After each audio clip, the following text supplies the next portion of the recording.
So you all know we have a lot of champions in Baltimore. Did y'all know that? Well, we have a lot of champions in Baltimore. And so this morning I wanted to introduce you to our chess champions. Give them a big round of applause. And so I'm going to, let me see, we're going to give citations to everybody, some medals, and of course the mayor's pen. And let me see, we're going to save you for last. Brandon, right? Yeah. Brandon DeAndre. Yay. I love that team spirit. Ethan Riley. Ethan. Look at little Lucy. Look at Lucy. Lucy's a chess champion too. Sawyer Ross. Thank you. And our coach. Oh, coach. Thank you. Coach. And then to our principal. Over here. You all met him before. Okay. And then Kyrie Myrick. So let me just tell you, I'm really proud to announce our chess champions. They are from the Roland Park Middle School. They outwitted 249 other players in the K through 8 division at the recently concluded Super, not just champions, these are Super National Tournament of the United States Chess Federation. So we can send them abroad. They can represent us internationally as well. Not only that, but the entire Roland Park team came in 13th place in a field of 44 teams, which is also outstanding. The team members I just introduced you to, the City of Baltimore wants you to know that we are really proud of your accomplishments and encourage you to keep up the good work. And let's, of course, not forget our great coach and the school principal, Nicholas D'Ambrosio, who was here just a few weeks ago to stand up with, he is our Teacher of the Year. You must be doing some really great things over there at Roland Park. So let me announce first I'll give out the pins, and these are to our runner-ups who participated. Brendan. Did I say that right, Brendan? Am I saying it right? Thank you. Brendan. Ethan Riley. Ethan. Okay. Lucy. Girl power. Lucy. Girl power for Lucy. And then for Sawyer. Thank you. And for our coach. Thank you as well. And our principal as well.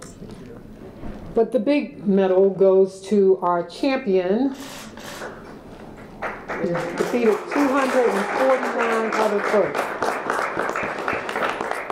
Did you want to say anything on behalf of the team? Come to the mic. Thank you. This has been a big opportunity. I'd just like to thank my family and friends, and especially my coaches for teaching me a lot of things that I know, and my friends for just helping me practice and just playing games with me to get through everything, and just everyone who believed in me and were confident in that I could do it. Yay! Any questions? Any questions of our young people? Full name? My name is Kyrie Myrick. You can spell it for us. CAHREEMYRICK. And you are what grade? 7th. At Roland Park. Elementary, middle school. Okay. And tell me what did you win? I won 7 out of my 7 games at the National Chess Tournament. So did you win anything, big trophies? Yeah, I won a first place trophy. Excellent. Excellent, excellent. And Lucy, how long you been playing? 2 years. 2 years.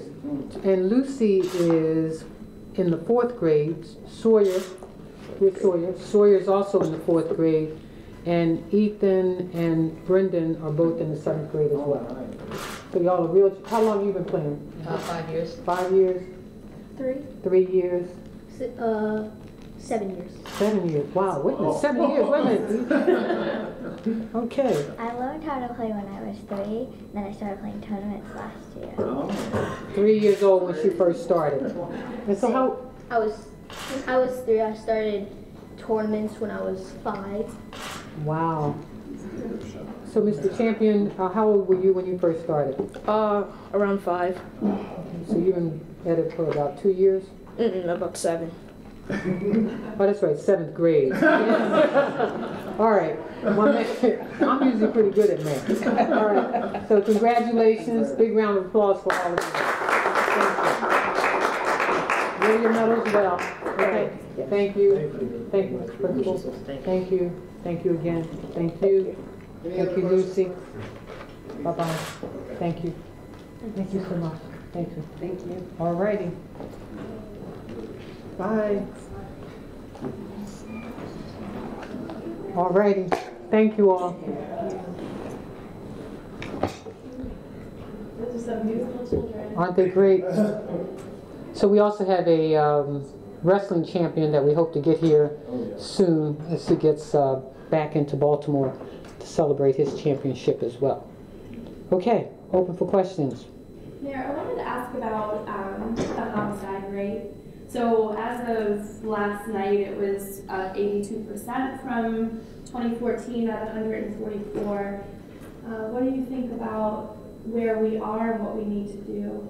Well, let me just say that it's up in most urban cities around the nation. As I mentioned last week, we're working very closely with our police department. Our commissioner has called on additional assistance. We also are, as I mentioned to you all probably really earlier, we're part of the Bloomberg Philanthropies group, and our innovation team, we're trying to pull them together. We'll bring in experts from around the country to focus on different areas of concern, and our first focus is going to be on crime, looking at best practices around the nation, which we are doing. But sometimes I think it's important to bring in other minds to sort of help you kind of focus on this issue. So their first area of focus is going to be on crime. We hope to get the director on board in about 2 more weeks. I'm concluding so many interviews. As you well know, our Parks and Recreation person has been selected, should be here around the 1st of July. We've just concluded HABC and HCD, so those are about to be put in place. We're at our final interviews with our transportation folks, so just a lot of interviews that are taking place. But this innovation team, I think, is going to be really good for Baltimore because they will focus specifically. We've asked them specifically to focus on crime as our #1 concern. So what would you say to what would you say to the families who've been affected by this, and also the people that are living in some of these communities which are having record homicides? Yeah, and well, not just record homicides. I mean, I think our homicide, if you look at over the last few weeks, the police department has shifted more folks toward the weekend because we noticed that there was a spike on Friday, Saturday, and Sunday. In the last 2 weeks, just the last few weeks, you've seen just a drop. Our police officers have to be out there in the community, have to be out there in the neighborhoods, have to be on top of that. And, you know, there's conversations around safe streets. Thank you for the report, Jane. And one of the things I've said to the philanthropic community, you know, we need, you know, the city can't do all of this by itself, and we need assistance. As you well know, we're going through a budget issues right now, working with the council. But I think this is a time that we all need to pull together. So I am bringing together, I had this conversation with our health director on yesterday, I think I'm at the state, on yesterday, that we've got to pull together the resources. And oftentimes we create this program, understand Safe Streets was created in 2007, so we're 10 years into Safe Streets, and the murder rate is still up. And so, but there is evidence that in certain areas they've kept the murder rate down and crime down. So I think it does have some value, so we're working on that. And then, you know, I'm going to do everything I can as it relates to finding some other dollars outside of city government to make sure that we're funding some of these things that are really important to the city. I also think that with the cameras and so forth that are coming online, not that we're using it as a revenue stream, but, you know, it gives us an opportunity to look at some other things that we need to prioritize, especially around safe streets and communities.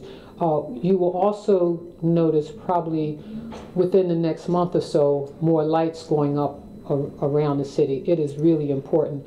I've walked through certain neighborhoods, even my own, where it's just dark. And we've got to create brighter environments in our communities throughout the city. And so we're working on that as well. You said you want to shift resources from policing and other programs, but Donald Fry, the Baltimore Sun, reported that the head of the Greater Baltimore Committee told the council not to do that. Well, no. Let me be clear, because I wasn't there with Donald Fry said. No, I understand. Okay, but let me be clear in terms of where our priorities are. Okay. What I said was that we would make every effort to put more money into schools and our parks and recreation programs. We've done that. I went out and raised over $3 million just with the private sector to fund 92 youth after-school programs. $18 million of private money so that 12,500 young people can work this summer. And we put additional dollars in the schools. I, as you well know, worked very closely with the General Assembly and the governor to make a case for funding, providing additional dollars for our public school system. $182 million committed over the next 3 years. And at the same time, and as I pointed out to you all before, the city has a $2.8 billion operating budget. The school system has a $1.4 billion operating budget. I think to continue to ask the city to stretch, and education is a priority. After school programs are a priority. We're keeping libraries open later. We've opened up the 2 youth centers this summer. I think, as I've said to the philanthropic community, I don't have a problem asking. Until we get this city on the right track financially, we got to make sure that we meet everybody's needs. Nobody wants trash not to be picked up in their neighborhoods and their communities. Nobody wants the parks to look unclean. I mean, all of these things we have to take care of. So I'm prioritizing that. I think this is not the time. We've got more police officers in our academy now than we've had in years, and we need them on the streets in our city.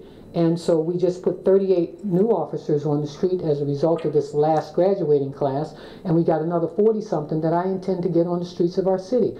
We need police presence on our streets, and I'm not holding back on that. And what about the money for after-school funding? I've been in talks with the city council on it, and they're asking to put that money back into after-school. I'm not sure what they're talking about, because they've got a $12 million youth fund. Right. Let me think. Yeah, but I raised. You didn't hear me. I raised $3 million in private dollars to fund after-school programs that funded 92 programs. You can go back and check. I took money out, $3 million funded 92 after-school programs. If we need to give you that additional information, we'll be glad to give it to you. But the Family League I've cut because we give that money, the city gives that money to the Family League. And what I'm trying to do is gain more control of the city's dollars so that we can make sure that the dollars are going to communities and neighborhoods that are heretofore have been neglected. And we will make sure of that. But you have to remember that the city council has a $12 million youth fund, and they need to exercise the use of it. Have you spoken to the leadership of the GBC about, because the perception is that they are very publicly saying, don't cut policing, which is what the letter says. They acknowledge that, yeah, you need I'm sure that's what this. But that seems to me that it's a private entity, that may be a way to get Safe Streets money. Well, that's what I'm with you on that, Jane. And I said the same thing to every time somebody tugs me or walks by me from the philanthropic community or the business community. You think these programs are great? Help us fund them. I've met with presidents of colleges and universities who've said that they're willing to chip in, but I'm pretty certain that we will get the funding for Safe Streets. Mayor, the African American Festival, we've gotten a couple calls asking if it's happening this year. It is. It is? It is. In fact, we'll probably bring you something next week on the African American Heritage Festival. It's coming back. One of the things, I love all of the festivals that we celebrate throughout the city.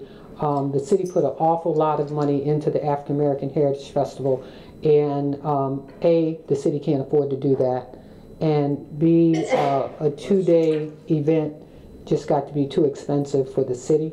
And so it is an important festival for us, and so we do have volunteers who will work on making sure the festival takes place. We're bringing it back to Druid Hill Park. We're also looking at emphasizing African American vendors that are here in the city. I think that if you've been to the Heritage Festival, they've been able to attract people from all around the region and other states. We want to make sure that we're emphasizing the many African American restaurants, the talent that exists in the city, even the museums that people don't even know about. So we'll be showcasing Baltimore's African American community during that period. When you have gotten all these resources and have to go through all this to fund these programs, but then you wake up and read about a police lieutenant who doesn't even show up for work, takes overtime from the city, lives in Worcester County. Even after the investigation of the other officers, doesn't that give you pause about police, or how do you feel about that? Well, if we could mandate that every police officer lives in the city, the cities across the country have been sued for that. I know that at one time in Philadelphia, if you were a teacher, a police officer, or a firefighter, you lived in the city. I emphasize that I need people to live in the city. I do my best not to hire folks unless they live in the city. Even if I hire you and you coming in town, you're moving into this city. And that's why we're now getting ready to audit the police department in terms of their overtime. And you'll hear more about that moving forward. I think for anybody, it's a pause and it's a concern. As a citizen, as the mayor of the city, as a leader in this community, I think we all are pausing for concern. But, what people want are results. And that's why when the Bloomberg team comes in, and I hope that everybody's in place before the end of this month, that is our focus on how do we, change the cultural behavior that exists in the police department? How do we get better relationships between the police and the community? And more importantly, how do we get this crime problem down? The other thing that really concerns me about the crime problem, and I think you all have seen it, is the number of young people who are engaged in criminal activity. 13, 14, 15-year-olds, with fake guns and all of this stuff that just makes no sense. And it makes us think about not only the need for a curfew, but people should be asking, where are your children? Where are my children? What activities are they engaged in? And that's why these after-school programs are important. My conversation with the CEO of the school system has been around, we know that there's a certain percentage of our children who graduate and they're going to college, so they're going to be working towards going to college this summer. Then there's that percentage that we know they're automatically going to work. But there's about 2,000 at least that we don't know where they're going. And so that's why we're still raising money to make sure that those young people are working this summer. And I recently raised another $75,000 for young people. People concerned about the squeegee kids on the corner. And I said, well, you know what? That's an entrepreneurial spirit. Let's see if we can get them engaged in some type of activity that they start their little businesses, pop-up shops this summer, or car washes, or whatever. But let's work with them so that they are in a place that's safe and that they can exercise their skills. You raised $75K for what specifically? For entrepreneurship opportunities for young people. I think it is tomorrow or June the 10th, we have a call to action, and the young people will be auditioning to start businesses this summer. Madam Mayor, I know heading into the real estate conference in Vegas, that retailing was going to be a big point of focus for you. Can you talk about some of the conversations that you had with folks out there? Absolutely. And what you were trying to push? Absolutely. There's an article, I hope that everybody gets a copy of it, the ICSC wrote on a standing room crowd only, I think some people say 300 plus, some people tell me it was around 700 folks who attended. I was the only mayor, at least in that particular meeting, who got to speak on the needs to invest in urban cities, in Baltimore being highlighted in that particular discussion. It was myself and one of the real estate folks who talks about the need to invest in urban environments. We did get a hit, I guess I can call it a hit, from one of Ireland's top, it's an international food market chain that's looking at investing in at least 5 supermarkets in the Baltimore community. Every hour on the hour, I can tell you from the time I got off the plane until an hour and a half before I got back on the plane, I was in meetings with it's called Lido. Lido is the name of the supermarket chain. Between Lido, and at the last minute, and I said, you all know I got to catch a plane, there was a company that's interested in coming into Baltimore. This whole movie experience is changing.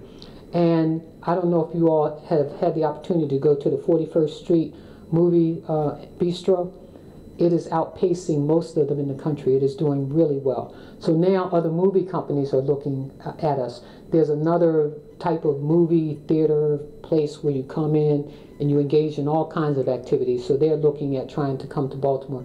So everything from food markets to retail establishments, for getting an opportunity to speak before a crowd of 300 or 700, whatever that number was, I think bode well for Baltimore. Very exciting. On the topic of grocery stores, you've talked about it at these conferences before about there being a lot of food deserts in the city still. What do you think has led up to there being this need for so many grocery stores in the city? Well, I mean, there was a time when, what was it, Stop, Shop, and Save, Super Pride, when big supermarkets moved out, these black-owned supermarkets filled in, and obviously were not able to keep pace with the marketplace. But what has happened is, and it's interesting because some footprints are very large, like the #1 food chain in America requires 120,000 square feet and 800 parking spaces. You know, only place I know, and I mentioned it to them, only place I know is over there by Wabash Avenue, the old Kmart shopping center. That would be a possibility. But what is happening now with the food market chains, and I've said this when I was speaking, is that the projection is over the next 20 years that 70% of the population is going to be living in cities. So supermarkets are starting to change, you know, what they look like. And our Whole Foods is unusual. What's happening downtown, like they're going from 25,000 to 40,000 square feet, where now you see most supermarkets, we call them boutique supermarkets, at 25,000 square feet and 35 being around the average. So I think what you'll see is a changing, why you'll see a Nordstrom's now coming up on 4th Avenue, Nordstrom's Rack, because people are changing what that retail model looks like to compete with online shopping. When I think about the new Saks, I don't know if anybody's had a chance to visit in New York, but what a difference, you did, I'm sorry. I was there for a conference. But the footprint of the new Saks is very different from what it was 10, 15 years ago. And so I think you're going to see those changes, which I think bode well for the city. I also talked to the owners or the operators of the Mondawmin Shopping Center. I said, I mean, how many retail stores do we need at Mondawmin? We got one sit-down restaurant, we could use 2, but we could also use a movie theater or a bowling alley. So they said they'll take a look at it. Didn't sound real upbeat, but hopefully they'll take a look at it. Madam Mayor, Gary Brown Jr. was found guilty of violating election law. What was your reaction to that, and why keep him on your staff? Well, let me just say that he is under legal advice, and as far as I'm concerned, I've not read the transcripts. I don't know all the particulars. I wasn't in court, but the Gary Brown that I know has been a good employee for years. He's not engaged in any campaign at all. I think that we will wait and see. I've not had a conversation with him since. So you stand by him? Oh, I do. Yeah. And there's this question about where did he get the $18,000? Yeah, that's, again, I was not. Have you looked into that at all? No, have not. Well, Madam Mayor, with this guilty finding, what does that say about the way your campaign complied with election law?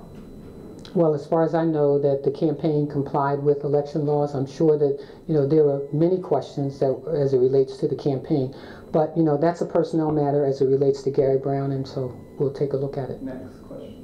Mayor, on Sunday, we had published an article in the Sun about churches who've been kind of swept up in the tax sale process. And we've gotten a lot of reaction from people in the community who feel sympathetic to the churches and the discussion around whether the water billing system has integrity enough to have this really aggressive,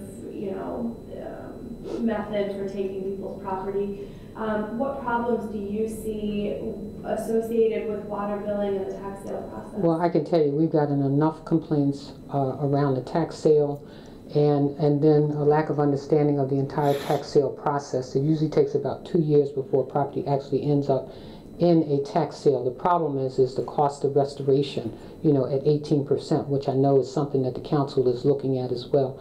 We're also looking at a fund that we can assist some folks from to keep them out of the tax sale. We've gotten some donations from private folks to assist folks to keep them off of the tax rolls. But you know, we're examining our whole water bill system because I've gotten enough complaints now to know that there's something that we need to take a real close dive at. Is it time to say, let's put the brakes on taxes associated with water bills, put a moratorium on it? Well, I'm having conversations with the president of the council now. One of the issues he has is around the percentage, the 18% for recouping. But we don't want people to get so far in arrears that they can't recoup. And so we've got to be careful how we look at this. And so we'll take an in-depth look at the water bill system and how we deal with it. But it seems like at this point in time, you're not convinced that a moratorium on... I'm not sure that a moratorium is the right approach. I do know that we've got to provide some assistance to folks who need assistance. And, you know, similar to what we do with the utility bills, we have a fund that we assist people who can't afford to pay their utility bills to do that. And we want to be able to make sure that people don't end up out of their homes. My last question, thank you, is did you have any thoughts specifically about the fact that so many churches get caught up in this process? I mean, there was 57 that were on the tax sale list this year, and there's this California investor who now is foreclosing on 6. Well, I think, again, it's something that we need to take a close look at. Thank you all.